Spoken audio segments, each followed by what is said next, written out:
ডাকসুনের ভেতরে প্রস্তাব দিয়েছে, আপনারা দেখেছেন, এটা আমরা ধন্যবাদ জানাই।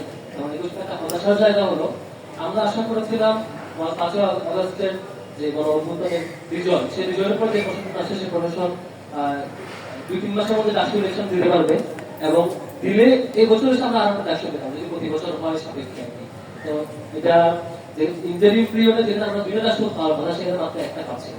এটা আসলে কনসার্নের ইস্যু, যে এতদিন দীর্ঘ অপেক্ষা করতে হচ্ছে। তবু অন্তত এখন এসে ডেট দিয়েছে, আপনাদের বাচ্চা নাই।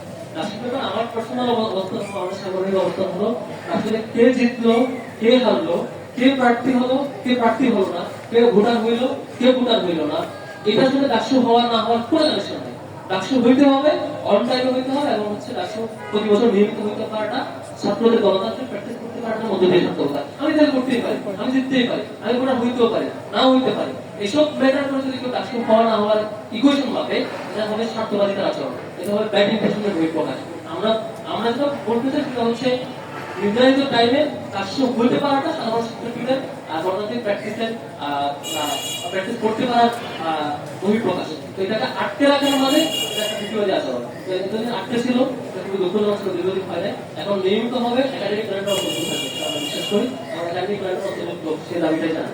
এটা হচ্ছে প্যানেলে কে প্রার্থী হবে, কে প্রার্থী হবে, আমাদের কারা হবে, কারা হবে না, অনেকগুলো কোয়েশ্চেন আপনাদের আসছে নিশ্চয়ই। এবং আমাদের তফসিলে আপনারা দেখেছেন যে প্রার্থিতা জমা দেওয়ার যে যেহেতু প্রার্থিতা অ্যাপ্রোচ করার ব্যাপার আছে, আবার থেকে প্রার্থিতা ক্যান্সেল করার একটা ইস্যু আছে, প্রত্যাহারের ইস্যু আছে, আবার আমরা নানান স্টেপ খুঁজছি অন্য সংগঠন পরিষদে, তাদের সাথে কোলাবোরেশনের ইস্যু আছে।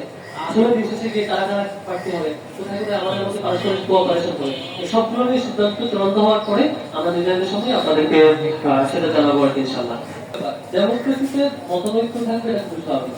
ডেমোক্রেসি মানে এটা না যে সকল পার্টি সকল বিষয়ে একমত থাকে, আমার সাথে সুন্দরের একটা দ্বিমত থাকতে পারে, এটা ডেমোক্রেসি সৌন্দর্য। আর জায়গা হলো রাষ্ট্রের স্বার্থের যে ইস্যু, কমন ইস্যু, সেটা সকল সংগঠন একমত থাকে, এটা হচ্ছে আমরা চাই। এখন পর্যন্ত আমরা পেয়েছি প্রায় কমন ইস্যুর মধ্যে সকল সংগঠন একমত হয়েছে। বাকি হলো দ্বিমত, এটা আমি পজিটিভ দেখছি। লার্নিং হলো কিছু কিছু সংগঠন 10 মিনিটের বক্তব্যের মধ্যে 6 মিনিটের শিবির নিয়ে সমালোচনা করে, 5 মিনিটের বক্তব্য নিয়ে 4 মিনিটের শিবির সমালোচনা করে। আমি রিসেন্টলি একজনের বক্তব্য দেখছিলাম যে এক বক্তব্যে 5 মিনিটের বক্তব্যে অলমোস্ট 33-34টা শিবিরের আলোচনা করছে।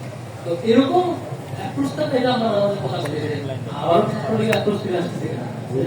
বরং আমি যেটা সবাইকে রিকোয়েস্ট করি বা প্রেফার করি, প্রত্যেক সংগঠন তার এজেন্ডাকে ছাত্রদের সামনে প্রেজেন্ট করা দরকার। তারা শিক্ষার্থীদের নিয়ে কি করতে চায়, শিক্ষার্থীর কাছ থেকে তিনি কি পেতে চান, শিক্ষার্থীদের কাছ থেকে তিনি কি দিতে চান, শিক্ষার্থীর কাছ থেকে তিনি কি রিকমেন্ডেশন দিতে চান, তার কি পজিটিভ শিক্ষার্থীরা দিতে চান, তার কি অ্যাপ্রোচ শিক্ষার্থীরা পজিটিভ নেবে, তার কি নেগেটিভ অ্যাপ্রোচ মেনটেন করতে চান, এসব কিছু শিক্ষার্থীরা ডিসকাস করতে পারে না। ছাত্র সংগঠনগুলোর বৈশিষ্ট্য হতে পারা উচিত ছিল।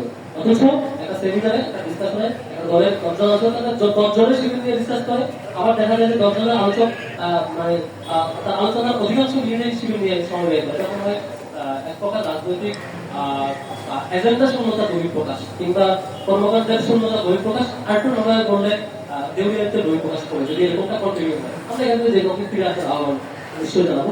আর সংঘাত নিশ্চয়ই হবে না, আমরা বিশ্বাস করতে চাই। যাতে 5 তারিখে 5 আগস্ট কিংবা 17 জুলাই শিক্ষার্থীদের যে প্রতিহত করা, ছাত্রলীগকে প্রতিহত করা রাজব্যাপী, এই দুইটা ঘটনা আমাদের শিক্ষা দেয় যে রাজনৈতিক দল কিংবা ছাত্র সংগঠন তাদের প্র্যাকটিস ক্যাম্পাসে করতে চাইলে শিক্ষার্থীরা এটা প্রতিহত করবে।